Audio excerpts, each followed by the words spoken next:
Hi everyone, welcome back. We'll try to solve question number 98. We are trying to approach the questions of UPSC 2023 General Studies Paper 1 of Prelims.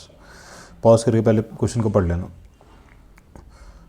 Question number 98, क्या in the recent years Chad, Guyana, Mali and Sudan caught the international attention for which of the following reasons? Common to all of them, it is saying. Common to all of them. ठीक है, option देखते हैं. Discovery of rich deposits of rare earth minerals, establishment of Chinese military bases, southward expansion of Sahara Desert, successful coups. अब ये question ज़रूरी नहीं है कि आपको एग्जैक्टली पता हो कि चारों में क्या कॉमन है, बट इसका आंसर निकालना. अगर पता नहीं होता तब क्या करता हम, पता नहीं होता तब क्या करेंगे, हम ऑप्शंस में जाएंगे, ऑप्शन से फिगर आउट करने का ट्राई करेंगे, ऑप्शंस को एलिमिनेट करेंगे.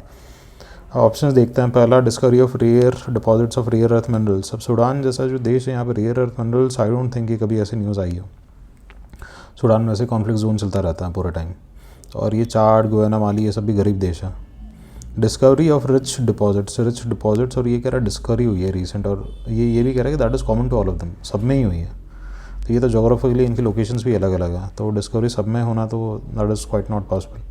आगे, establishment of Chinese military bases. जब हम चाइनीज़ मिलिट्री बेसेस की जितनी भी न्यूज़ सुनते हैं, तो जैसे अफ्रीका हो गया, अफ्रीका में आपने कहाँ ही सुनी होगी, जिबूती में सुनी होगी, है कि नहीं. जिबूती सुनी है, इसके अलावा और तो कहीं, इसके अलावा तो नहीं सुना है. मतलब अभी स्पेसिफिकली कभी ऐसा हो कि चाड, गुआना, माली इनका नाम आया हो, सूडान का नाम आया हो और वहाँ पे मिलिट्री बेसिस बनी हो. क्योंकि चाइनीज़ मिलिट्री की बेसिस बन रहा है तो फिर ये न्यूज़ में रहता ही है. अपना हम्बन तोता हो गया, वहाँ पे बन रहा है. फिर अपना ग्वादर पोर्ट हो गया पाकिस्तान के पास, वहाँ पे बन रहा है. पाकिस्तान के पास के पाकिस्तान में हो गया. ठीक है, तो इसलिए पता होता है ये सब. अगर बनता है तो मालदीव्स के साथ जो इसका रिलेशन चल रहा है अभी, इंटरनेशनल वाटर में इनके वेसल्स वगैरह जा रहे हैं, तो आइडिया रहता है. तो ये भी नहीं है, establishment of Chinese military bases नहीं होगा. आगे, southward expansion of Sahara military desert. ये क्वेश्चन बहुत अच्छा बना है, ये ऑप्शन भी बहुत अच्छा बना है. Southward expansion of Sahara desert. अब जब आप अफ्रीका का मैप देखोगे ना, ये रहा अफ्रीका. अब ये रहा आपका यहाँ पे सूडान है, बट ये चाड, माली, नाइजर, ये सारे देश है ना, ये इस साइड आता है, इस साइड. तो सहारा अगर आपका एक्सपैंड करेगा, साउथवर्ड करेगा, तो इन पे इम्पैक्ट तो नहीं आने वाला. जो वेस्टर्न नेशंस है इस पर कम आएगा. ठीक है, क्योंकि ये तो वेस्ट पे है ये नेशंस, समझ रहे हो. तो इसलिए southward expansion of Sahara desert, इसकी वजह से भी ये सारे न्यूज़ में नहीं है, क्योंकि सिर्फ इन देशों पे इम्पैक्ट नहीं होता. और ये देश सारे जोग्राफिकल लोकेशंस इनके अलग अलग है.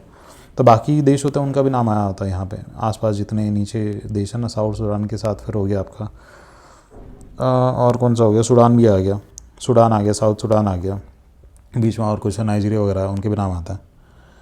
ठीक है, तो उनमें से किसी का नाम नहीं आया, तो ये भी नहीं है साउथवर्ड एक्सपेंशन.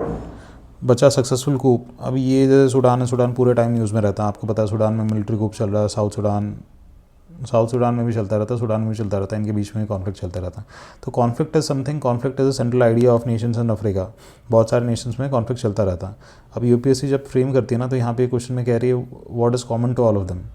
और न्यूज़ में भी चलो ये सारी चीज़ें आपको पता भी नहीं है, बट आपको कुछ तो पता नहीं क्या चल रहा है. जैसे अफ्रीका एज ए कॉमन ले लो, तो you know that it comes under conflict zones. There are lot of military coups that are going on, and that too successful coups that are going on.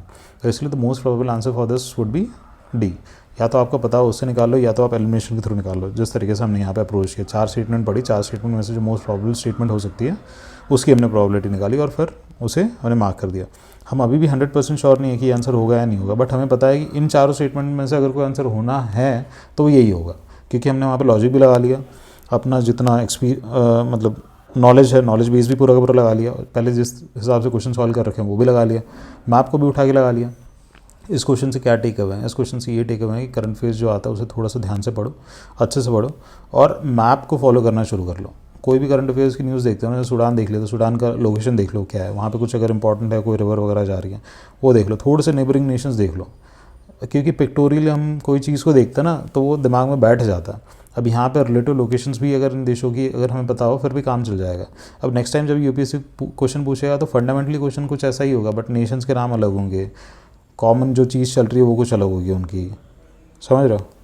तो इसीलिए UPSC question solve करने का ना फ़ायदा भी होता है, बट सॉल्व करने का फ़ायदा तब होता है जब आप क्वेश्चन को उठा के ना क्वेश्चन को ब्रेक करो, पूरा का पूरा क्वेश्चन की इंजीनियरिंग को समझो, और फिर उस हिसाब से अपनी प्रिपरेशन को भी फ्रेम करो. यहाँ पे अंडरलाइन जो एसेंस है इस क्वेश्चन का ये है कि your knowledge base should be strong and you should be referring to good sources for your preparation, and you should have an eye on all the current affairs, all the current affairs of national and important and international importance that are happening around, specifically in the context of civil services, that are important in the context of civil services.